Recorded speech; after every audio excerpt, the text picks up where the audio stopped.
Je me tourne maintenant vers Hélène Fratte pour la revue de presse française. Bonjour Hélène. Bonjour Hélène. À la une ce matin, la possibilité évoquée par Le Figaro que la France intervienne à nouveau en Libye. Le journal affirme qu'une nouvelle action militaire est désormais jugée indispensable pour venir à bout de l'organisation État islamique dans le pays. Jugée indispensable par qui, ça on ne le sait pas vraiment. D'après Le Figaro, l'état-major français reste discret pour le moment sur les plans en cours d'élaboration, mais des opérations pourraient être lancées d'ici 6 mois.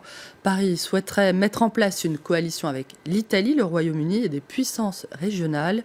Le journal estime que la présence du groupe djihadiste en Libye forme un abcès que ni l'Europe ni les pays voisins ne peuvent pas laisser purler plus longtemps, je cite.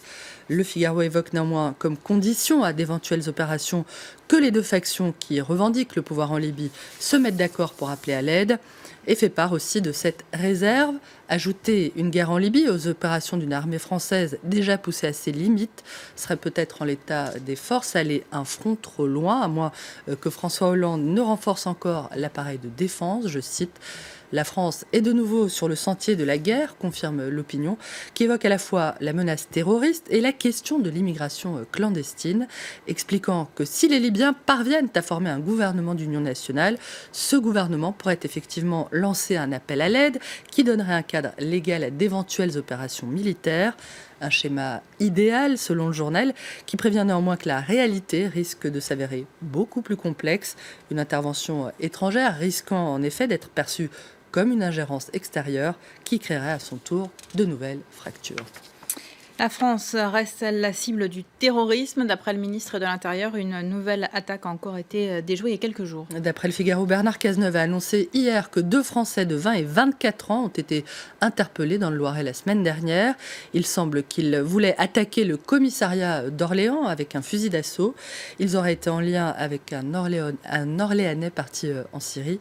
Le Parisien précise que les 2 hommes cherchaient à se procurer des armes et à monter un commando, et qu'il s'agit là du 10e projet d'attentat déjoué depuis 2013.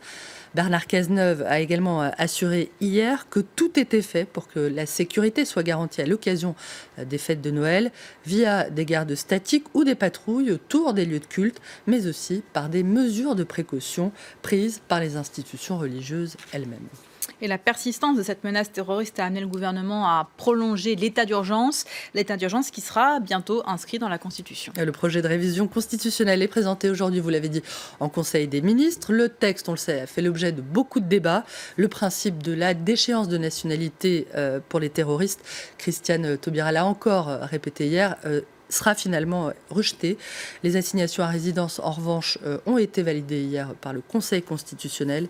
Pour l'humanité, le projet du gouvernement relève de la dérive sécuritaire. Je cite, « Cette situation d'exception, prévient l'UMA, n'a strictement aucune pertinence dans la durée et témoignerait d'une dérive d'autant plus menaçante qu'elle viendrait buter sur l'article 16 de la Déclaration des droits de l'homme et du citoyen sur la garantie des droits et la séparation des pouvoirs ».